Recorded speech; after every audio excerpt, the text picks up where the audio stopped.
দুই দিন আগে জননেত্রী শেখ হাসিনার অত্যন্ত আত্মবিশ্বাস এবং দারাজ কণ্ঠের একটি বক্তব্যে তোলপাড় বিশ্ব মিডিয়া। তারা প্রশ্ন করছে, তাহলে কি খুব তাড়াতাড়ি আওয়ামী লীগ ক্ষমতায় আসছে? আর এই প্রশ্নের উত্তর খোঁজার জন্য এরই মধ্যে তারা মাঠে কাজ শুরু করে দিয়েছে। শত্রুদের কলিজা শুকিয়ে দেওয়ার মতো অবস্থা। প্রিয় ভাইরা, আমার বক্তব্যটা একটু ভালো করে শুনবেন। আমরা যে বিজয় জাতি, আঘাত এসেছে। আজকে দেশবাসীকে ঐক্যবদ্ধ হতে হবে। দেশের মানুষের লুপ্ত গৌরব আবার ফিরিয়ে আনতে হবে। তার জন্য সকলকে ঐক্যবদ্ধ হয়ে রুখে দাঁড়াতে হবে। আবার আমরা ফিরে পাবো আমাদের বাংলাদেশকে। আবার জয় বাংলা ধ্বনিতে সারা বাংলাদেশ প্রকম্পিত হবে। জয় বঙ্গবন্ধু ধ্বনিতে বাংলাদেশ প্রকম্পিত হবে। বাংলাদেশ আবার উঠে দাঁড়াবে।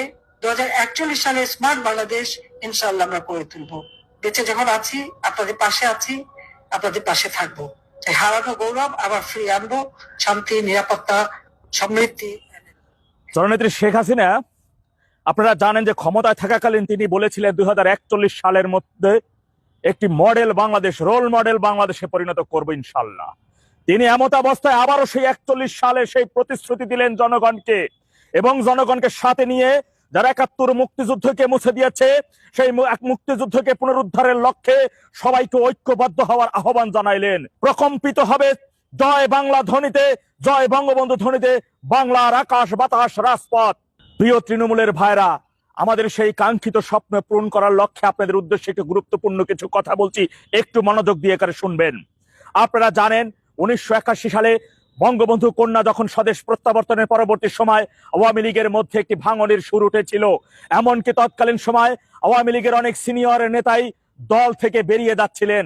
নেত্রী তাদেরকে বলেছিলেন, অনুরোধ করেছিলেন, আপনারা দল ছেড়ে চলে যাইয়েন না, কিন্তু তারা কথা শুনে নাই। ওই বহির শত্রু এবং ভিতরগত অনেক বিশ্বাসী শত্রু সেদিন মুনাফিকি করে দল থেকে বের হয়ে গিয়েছিল। আপনারা জানেন 91 সালের সেই নির্বাচনে প্রায় 130টির অধিকের আসনে আওয়ামী লীগ হেরে গিয়েছিল মাত্র 5,000-6,000 ভোটে। আর তৎকালীন সময় ওই সকল আসনগুলোতে যে সকল নেতারা বের হয়ে গিয়ে আলাদাভাবে স্বতন্ত্রভাবে বিদ্রোহীভাবে নির্বাচন করেছিল, তারা 8 থেকে 9,000 করে ভোট পেয়েছিল। তথাপি এই 5 আগস্টের পরবর্তী সময় থেকে আওয়ামী লীগকে ভেঙে দেওয়ার জন্য বারংবারই চেষ্টা করা হয়েছে। অনেক সিনিয়রদের সাথে নিয়ে চেষ্টা করা হয়েছে, অনেক বিশ্বস্ত লোকদের সাথে নিয়ে চেষ্টা করা হয়েছে, কিন্তু অত্যন্ত আশার কথা হলো যাদেরকে তারা রিফাইন্ড আওয়ামী লীগ বা সভাপতি বা সাধারণ সম্পাদক হিসেবে অফার করেছিল এবং তাদেরকে এস্টাবলিশ করবে এই স্বপ্ন দেখিয়েছিল, তারা এই নেত্রীর কাছে সেই কথাগুলো বলে দিয়েছিলেন। কিন্তু এখনো দলের মধ্যে সেই ষড়যন্ত্র শেষ হয়ে যায় নাই।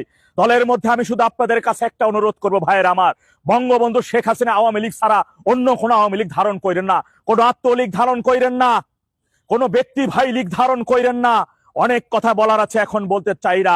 জননেত্রী শেখ হাসিনা আগে দেশে যাবেন, তারপরে অনেক তথ্য আপনাদের মাঝে উপস্থাপন করব, অনেক বিষয় প্রমাণ সহ আপনাদের মাঝে ফাঁস করে দিব। কারা ছোট আপাকে নিয়েও ষড়যন্ত্র করেছিল, দল ভাঙার চেষ্টা করেছিল, যে ফাঁদে ছোট আপা তিনি সেখানে পা দেন নাই। এখন পর্যন্ত তারা চেষ্টা করে যাচ্ছেন, দৃঢ়ভাবে তারা চেষ্টা করে যাচ্ছেন। ক্ষমতার জন্য তারা সেই চেষ্টাগুলো অব্যাহত রেখেছেন। নিজেদের মধ্যে নানান ভাবে আত্মকলহ সৃষ্টি করবে। ভাইয়ের আমার, জননেত্রী শেখ হাসিনার ব্যতি রেখে অন্য কোনো ওয়েতে আমাদের যাওয়ার কোনো সুযোগ নাই। আমি আপনাদের কাছে অনুরোধ করবো, আপনি যদি আওয়ামী লীগ করে থাকেন তাহলে বঙ্গবন্ধু ব্যতীত অন্য কোনো আওয়ামী লীগের আপনি হইতে পারেন না। বঙ্গবন্ধুর আদর্শকে আপনাকে ধারণ করতে হবে। আওয়ামী লীগ গণতন্ত্র, সমাজতন্ত্র, ধর্মনিরপেক্ষতা, জাতীয়তাবাদের উপর ভিত্তি করে আওয়ামী লীগ চলে। জননেত্রী শেখ হাসিনার বাইরে গিয়ে আওয়ামী লীগ করার চেষ্টা করবে না। ভাইয়ের আমার, 600 এলাকায় যে সকল নেতাগণেরা আপনাদেরকে যদি কোনো নির্দেশনা দেয়, সেই নির্দেশনা মাফিক আপনারা কাজ করে যাওয়ার চেষ্টা করবেন। কিন্তু আপনার সেই সুযোগ্য বিশ্বস্ত নেতাকে আগে তার আদর্শ আপনি অবজার্ভ করবেন। সে বঙ্গবন্ধুর, সে জননেত্রী শেখ হাসিনাকে ধারণ করে, নাকি কোনো সিনিয়র আত্মীয়কে ধারণ করে, নাকি অন্য কোনো সিনিয়র নেতাকে ধারণ করে, যে নেতার কৌশলে হয়তো একটা সময় তিনিও বের হয়ে যেতে পারেন, আপনাদেরকেও বিপদে ফেলে দিতে পারেন। তৃণমূলের এই মাত্র থেকে বঙ্গবন্ধু কন্যা জননেত্রী শেখ হাসিনার একটাই সত্যি, সেটা হচ্ছে আপনারা তৃণমূল, আপনি এবং জননেত্রী শেখ হাসিনা। এর ব্যতি রেখে অন্য কোনোভাবে আমার যাওয়ার সুযোগ নাই। মনে রাখবেন, শত্রুরা অনেকভাবে আত্মকলহ সৃষ্টি করার চেষ্টা করবে, নিজেদের মধ্য থেকে আমাদের ঘর ভাঙার চেষ্টা করবে, আমাদের দিয়ে আমাদের ঘরে আগুন ধরিয়ে দেওয়ার চেষ্টা করবে। কারণ ষড়যন্ত্রকারীরা এরই মধ্যে সব দিক থেকে তাদের একে এক করে তাদের সেই সকল দরজাগুলো বন্ধ হয়ে যাচ্ছে। আর তাই পিঠ বাঁচানোর জন্য নিজেদের এখন আমাদের দলীয় ভাবে আত্মকলহ সৃষ্টিরই তাদের ষড়যন্ত্র শেষ সম্বল। আজ পবিত্র ঈদ উল আযহা, কিন্তু ভিতরে ঈদ আনন্দ নাই, শুধু প্রতিশোধের আগুন। যারা আমার ভাইকে হত্যা করেছে, যারা আমার ঘর পুড়িয়েছে, যারা আমার ভাইয়ের হাত কেটে নিয়েছে, যারা আমার ভাইকে আজ বাড়ি থাকতে দিচ্ছে না, যারা আমার লক্ষ লক্ষ ভাইকে কারাগারে নির্বিচারে বন্দী করে রেখেছে, সেখানে তাদেরকে বিনা বিচারে তাদেরকে নির্যাতন অত্যাচার করছে, কারাগারে আমার সহযোদ্ধা ভাইকে নির্মমভাবে হত্যা করেছে, সেই প্রতিশোধের আগুন। তাদের মুক্তির জন্য আমাদের সংগ্রাম। শুধু এখন সংগ্রাম করতে হবে আমাদের ভাইয়েরা আমার। তাই নিজেদের মধ্যে যে যেখানে থাকুক না কেন, যে কোনো অবস্থায় আপনাকে ঐক্যবদ্ধ হতে হবে। জননেত্রী শেখ হাসিনার সাথে যে সকল গ্রুপে আপনাদের যখনই কথা হয় তাকে আশ্বস্ত করবেন মাননীয় নেত্রী, আমরা তৃণমূল, আমরা আমাদের জীবন দেব, মানচিত্র দেব না, আমরা আমাদের জীবন দেব, পতাকা দেব না, সার্বভৌমত্ব দেব না, ৭১ মুক্তিযুদ্ধ দেব না। যারা আমাদের মুক্তিযুদ্ধকে কলঙ্কিত করেছে, কলুষিত করেছে, ওদের দাঁত ভাঙা জবাব দিয়ে আমরা আমাদের স্বাধীনতা পুনরুদ্ধার করব। আপনি চূড়ান্ত যখনই ডাক দিবেন, আমরা ১৯৭১ সালের ৭ই মার্চের বঙ্গবন্ধুর ঐতিহাসিক ভাষণের মাধ্যমে দেশের ৭.৫ কোটি জনগণ যখন রাস্তায় ঝাঁপিয়ে পড়েছিল, শেখেরই বেটি একটা ডাক দেবেন, আওয়ামী লীগের লক্ষ লক্ষ কোটি কোটি নেতাকর্মী সহ দেশের আপামার জনগণ রাস্তায় নেমে পড়বেন। সেই আশ্বস্ত করবেন নেত্রীকে এবং নিজেদের শক্তি বৃদ্ধি করার জন্য জনগণের মধ্যে এই সরকার যে ৭১ মুক্তিযুদ্ধকে মুছে দেওয়ার অপচেষ্টা করছে সেই বিষয়গুলো তুলে ধরতে হবে। এই সংসদ জনগণের সংসদ নয়, এই সংসদ পাকিস্তানের প্রেসক্রিপশন চলে, এই সংসদ যুক্তরাষ্ট্রের প্রেসক্রিপশন চলে, এই সংসদের একজন মন্ত্রী, একজন এমপি তারা জনগণের প্রত্যক্ষ ভোটে নির্বাচিত হয়ে সংসদে যায় নাই, তারা ইঞ্জিনিয়ারিং মাধ্যমে যুক্তরাষ্ট্র পাকিস্তানের সিলেকশনের মাধ্যমে এই সংসদে বসেছে।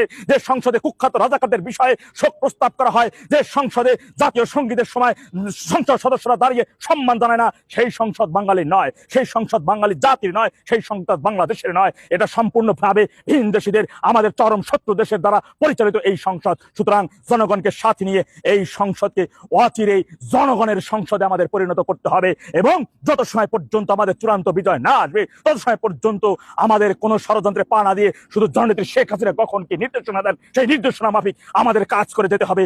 আমরা যত সময় পর্যন্ত চূড়ান্ত বিজয় না আসবে তত সময় পর্যন্ত আমরা আমাদের লড়াই সংগ্রাম চালিয়ে যাব ইনশাআল্লাহ। জয় বাংলা, জয় বঙ্গবন্ধু, বাংলাদেশ চিরজীবী হোক। ঈদ মুবারক। আসসালামু আলাইকুম।